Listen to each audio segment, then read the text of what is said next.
Oke, Assalamualaikum warahmatullahi wabarakatuh. Selamat siang ya para peserta mata kuliah Filsafat Ilmu dari Magister Komunikasi FISIP Universitas Lampung. Ya, pada kesempatan kali ini saya akan menambahkan satu materi ya untuk pertemuan kedua ini. Nah, materi ini sebenarnya menjadi pengantar untuk materi yang besok akan saya sampaikan di kelas. Nah, jadi para mahasiswa saya harapkan sebenarnya untuk mengikuti dulu materi ini agar materi yang besok disampaikan di kelas bisa dipahami secara lebih komprehensif dan menyeluruh. Nah, tujuannya itu ya. Oke, saya akan coba sampaikan ya. Nah, sebelum kita bicara pada filsafat ilmu, nah, pertama ada cabang-cabang filsafat ya yang perlu mungkin kita ketahui juga. Nah, Plato membagi lapangan filsafat itu ke dalam 3 macam bidang ya, yaitu dialektika, fisika, dan etika. Nah, dialektika adalah cabang filsafat yang membicarakan persoalan materi. Kemudian fisika adalah cabang filsafat yang berfokus pada studi tentang alam dan fenomena alamiah, membahas prinsip-prinsip dasar yang mengatur dunia fisik. Nah, poin itu. Nah, etika sendiri adalah cabang filsafat yang di dalamnya mengandung atau membicarakan persoalan baik dan buruk ya. Nah, disclaimer sedikit, ini memang nanti akan banyak teks ya, karena sebenarnya dari tulisan yang saya pindahkan saja ke PowerPoint gitu ya. Jadi memang saya akan membacakan saja. Nah, mudah-mudahan bisa diikuti ya. Next, nah kemudian Aristoteles ya, pembagian filsafat itu digolongkan ke dalam 4 cabang ya, menurutnya, yaitu logika, filsafat teoritis, filsafat praktis, dan filsafat poetika dia sebutnya. Yang pertama logika. Logika itu adalah ilmu pendahuluan bagi filsafat, ilmu yang mendasari dalam memahami filsafat. Yang kedua filsafat teoritis atau filsafat nazariyah disebutnya ya. Di dalamnya tercakup ilmu-ilmu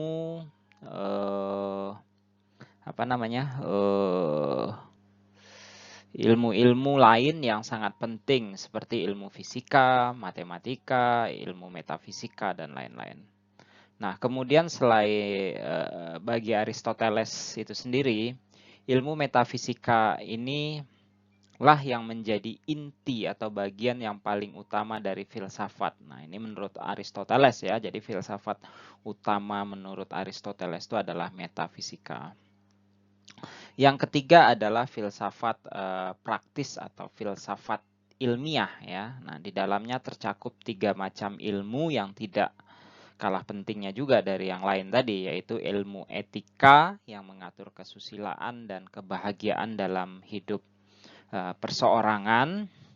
Kemudian ada ilmu ekonomi yang mengatur kesusilaan dan kemakmuran dalam keluarga atau rumah tangga, dan ilmu politik yang mengatur kesusilaan dan kemakmuran dalam bernegara atau dalam negara. Nah, sedangkan yang keempat, filsafat poetika tadi merupakan filsafat kesenian ya, yaitu filsafat yang membicarakan tentang keindahan, pengertian seni, penggolongan seni, nilai seni, aliran dalam seni, dan teori penciptaan dalam seni. Nah, kemudian ada Lois O. Kastrov ya, yang menggolongkan cabang-cabang filsafat sebagai berikut. Pertama, logika adalah ilmu yang membicarakan teknik-teknik untuk memperoleh kesimpulan dari suatu perangkat bahan tertentu. Kedua ada metodologi, ialah sebagaimana yang ditunjukkan oleh pernyataan, yaitu ilmu pengetahuan atau mata pelajaran tentang metode dan khususnya metode ilmiah. Ketiga, metafisika, yaitu hal-hal yang terdapat sesudah fisika, hal-hal yang terdapat di balik yang tampak. 4. Ontologi dan kosmologi. Ontologi membicarakan azas-azas rasional dari yang ada, sedangkan kosmologi membicarakan azas-azas rasional dari yang ada yang teratur.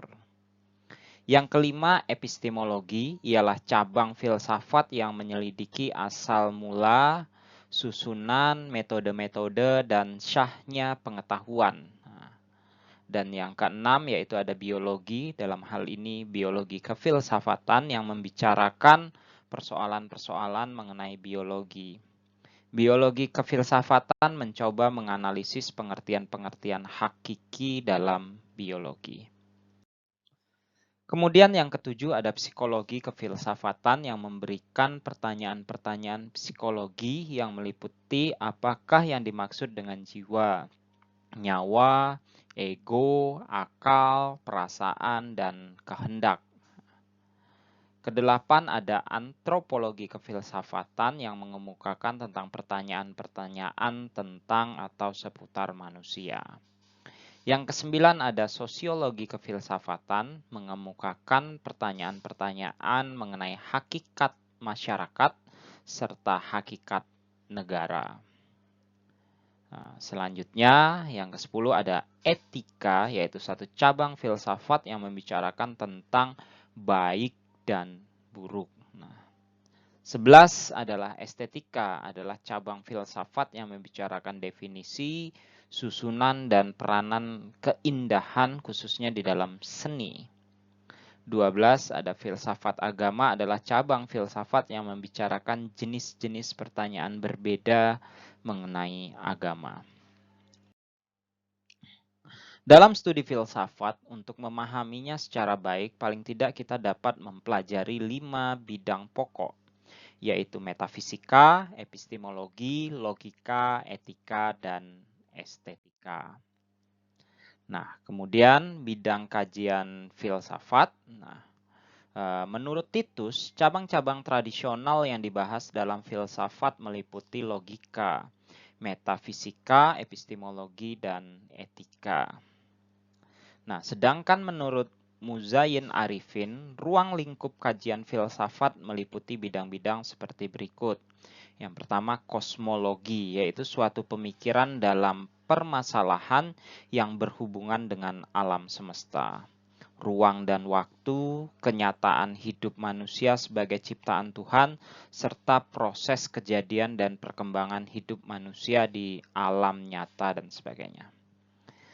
Ontologi yaitu suatu pemikiran tentang asal-usul kejadian alam semesta, dari mana dan ke arah mana proses kejadiannya. Kemudian philosophy of mind, yaitu pemikiran filosofis tentang jiwa dan bagaimana hubungannya dengan jasmani, serta bagaimana tentang kebiasaan berkehendak manusia dan sebagainya.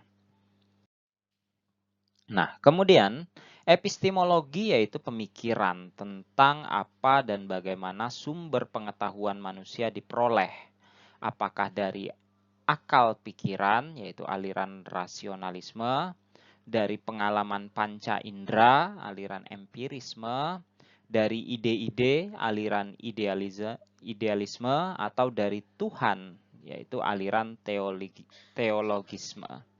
Termasuk juga pemikiran tentang validitas pengetahuan manusia, artinya sampai di mana kebenaran pengetahuan kita.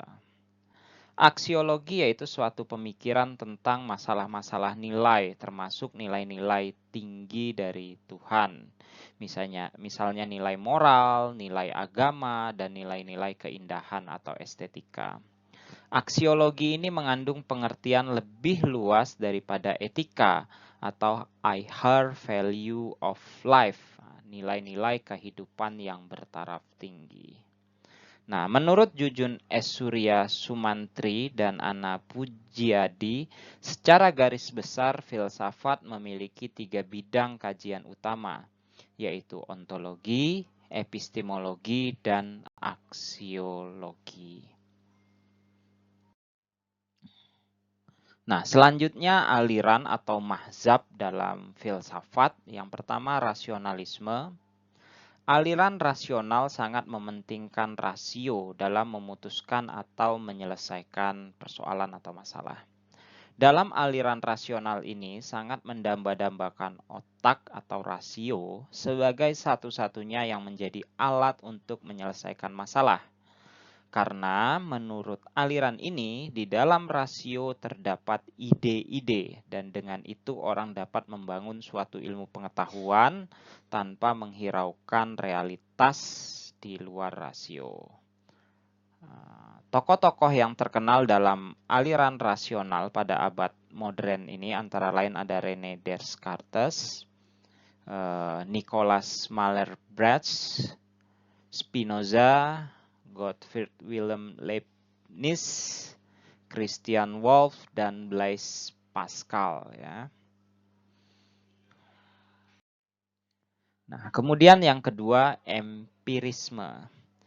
Aliran empirisme memberikan tekanan pada empiris atau pengalaman sebagai sumber pengetahuan. Istilah empiris berasal dari kata Yunani yaitu empiria yang berarti pengalaman inderawi. Empirisme sangat bertentangan dengan aliran rasionalisme, terutama dilihat dari sumber pengetahuannya. Salah satu tokoh dari aliran ini adalah Thomas Hobbes, ya. Sebagaimana umumnya penganut empirisme, Hobbes beranggapan bahwa pengalaman merupakan permulaan segala pengenalan. Pengenalan intelektual tidak lain daripada semacam perhitungan, yakni penggabungan data-data indrawi yang sama dengan cara yang berlainan.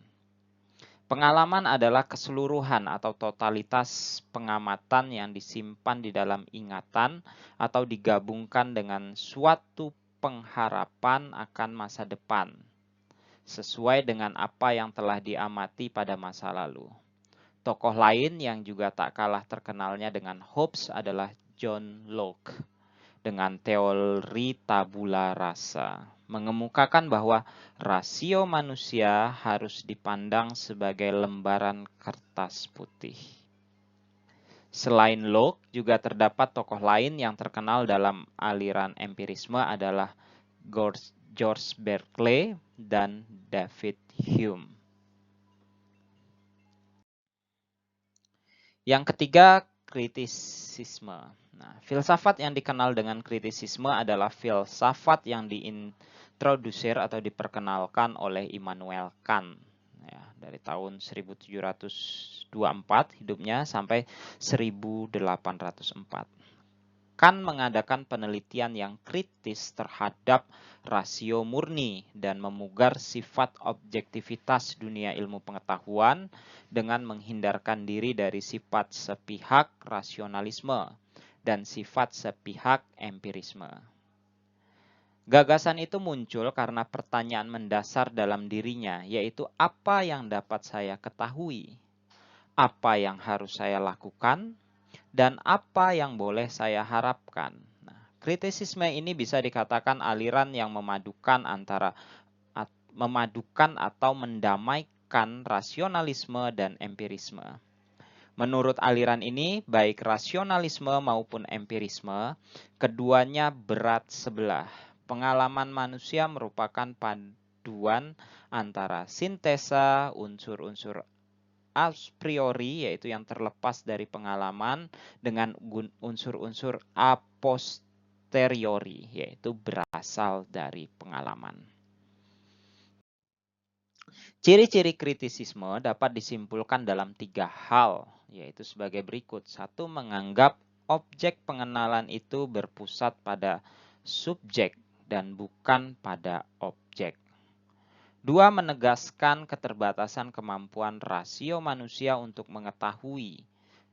Ya, maksudnya mengetahui realitas atau hakikat sesuatu. Rasio hanyalah mampu menjangkau gejalanya atau fenomenanya saja. Dan 3, menjelaskan bahwa pengenalan manusia atas sesuatu diperoleh atas perpaduan antara peranan unsur Anaximenes priori yang berasal dari rasio serta berupa ruang dan waktu, dan peranan a posteriori yang berasal dari pengalaman yang berupa materi.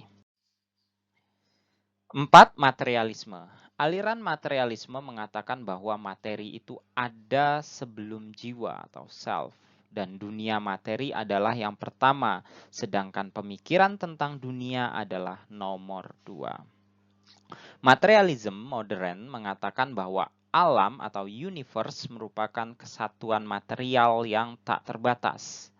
Alam termasuk di dalamnya segala materi dan energi, gerak atau tenaga, selalu ada dan akan tetap ada, dan bahwa alam atau world adalah realitas yang keras, dapat disentuh, material, objektif, yang dapat diketahui oleh manusia. Terdapat 2 bentuk aliran materialisme, yaitu materialisme mekanik dan materialisme dialektik. Pertama, materialisme mekanik mengatakan bahwa semua bentuk dapat diterangkan menurut hukum yang mengatur materi dan gerak. Semua kejadian dan kondisi adalah akibat yang lazim dari atau bentuk-bentuk yang lebih tinggi atau lebih kompleks. Bentuk yang lebih tinggi tidak mengandung materi atau energi baru, sehingga semua proses alam baik inorganik atau organik telah dapat dipastikan dan dapat diramalkan. Nah, jika segala fakta tentang kondisi sebelumnya dapat diketahui, kedua materialisme dialektik dengan tokoh utamanya Karl Marx menilai bahwa dunia misterius ini konstan, baik dalam gerak, perkembangan, maupun regenerasinya. Materi adalah yang primer, sedangkan ide atau kesadaran adalah sekunder.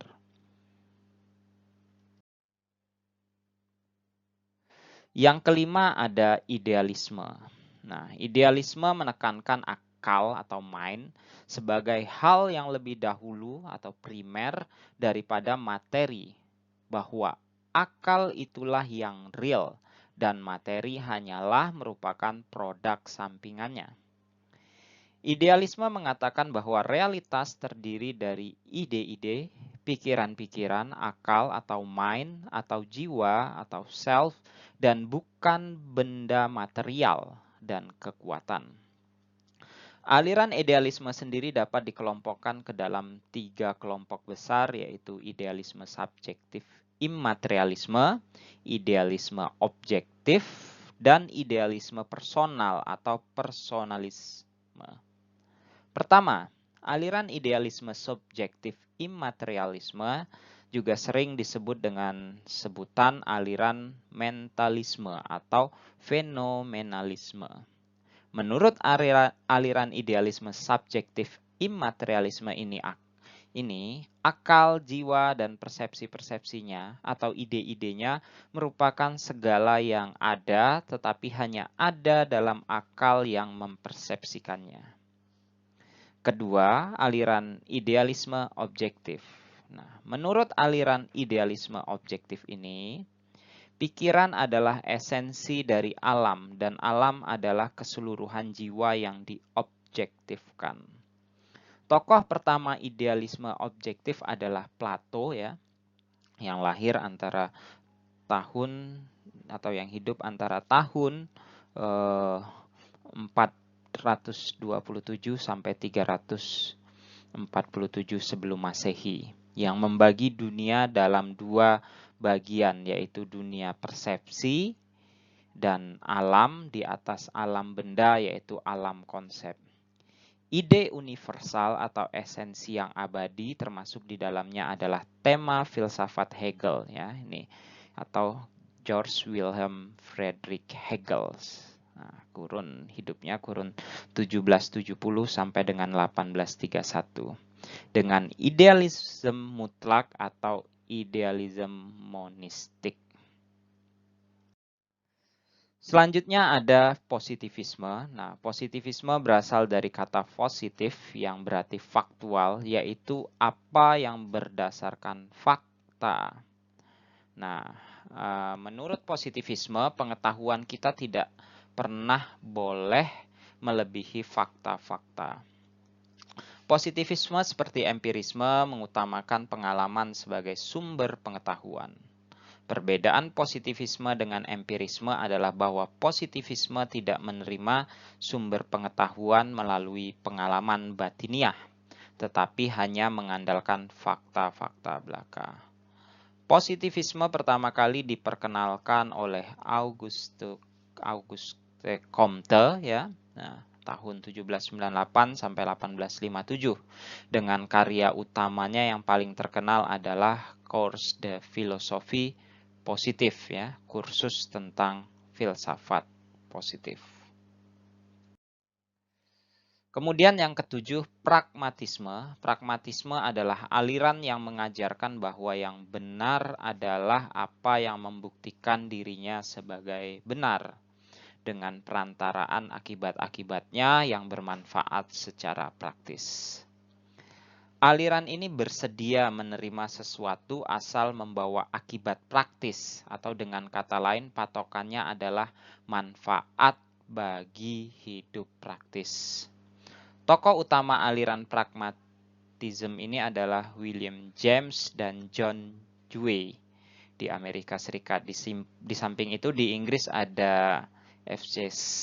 Schiller, Charles S. Peirce, dan George Herbert Mead ya. Dalam perkembangannya George Herbert Mead. Dalam perkembangannya, aliran pragmatisme ini mengalami perbedaan kesimpulan. Kendati demikian, ada 3 patokan yang disetujui oleh aliran pragmatisme ini, yaitu 1. Menolak segala intelektualisme, absolutisme, dan meremehkan logika formal. Yang ke-8 ada sekularisme. Nah, menurut H.M. Rashidi ya, sekularisme adalah sistem etika plus filsafat yang bertujuan memberi interpretasi atau pengertian terhadap kehidupan manusia tanpa percaya kepada Tuhan, kitab suci, dan hari kemudian. Sedangkan menurut Encyclopedia Americana, lebih menonjolkan sekularisme sebagai suatu sistem etika yang didasarkan atas prinsip-prinsip moralitas, alamiah, dan bebas dari agama, wahyu, dan spiritual. Prinsip esensial dari sekularisme ialah mencari kemajuan manusia dengan alat materi semata-mata. Nah, dengan demikian jelaslah bahwa sekularisme masuk dalam kategori materialisme. Tokoh pendiri sekularisme adalah Jacobs Holyoake yang merupakan bentuk peniadaan peran warna Kristiani pada seluruh kehidupan Barat, baik politik, ekonomi, sosial, maupun budaya pada umumnya. Kemudian yang ke-9 ada filsafat Islam ya. Kata filsafat di kalangan umat Islam dengan makna hikmah ya, atau lebih dikenal dengan kata hikmah. Terbukti dari kebanyakan pengarang Arab menempatkan kalimat hikmah di tempat kalimat filsafat dan menempatkan kalimat hakim di tempat kalimat filosof. Namun demikian mereka menempatkan kata hikmah berada di atas kata filsafat. Sehingga Ibnu Sina misalnya menyebutkan bahwa hikmah adalah mencari kesempurnaan diri manusia dengan dapat menggambarkan segala urusan dan membenarkan segala hakikat, baik yang bersifat teori maupun praktek. Nah, menurut kadar kemampuan manusia. Menurut Sirajuddin Zar, filsafat Islam adalah perkembangan pemikiran umat Islam dalam masalah ketuhanan, kenabian, manusia, dan alam semesta yang disinari ajaran Islam. Filsafat Islam cakupannya sangat luas, bukan hanya masalah alam semesta dan seisinya saja, tetapi juga berkaitan dengan masalah-masalah ketuhanan dan kenabian. Tokohnya antara lain Al-Kindi, Al-Ghazali, Ibnu Sina, Ibnu Rus, Ibnu Taimiyah, dan lain-lain. Oke, sekian penjelasan tentang pengantar filsafat, kemudian pemikiran-pemikiran atau aliran dari filsafat. Nah, semoga materi ini bisa menambah pemahaman ya atau cakrawala berpikir Anda para mahasiswa yang mengikuti materi ini. Demikian, wabillahi taufik walhidayah. Assalamualaikum warahmatullahi wabarakatuh.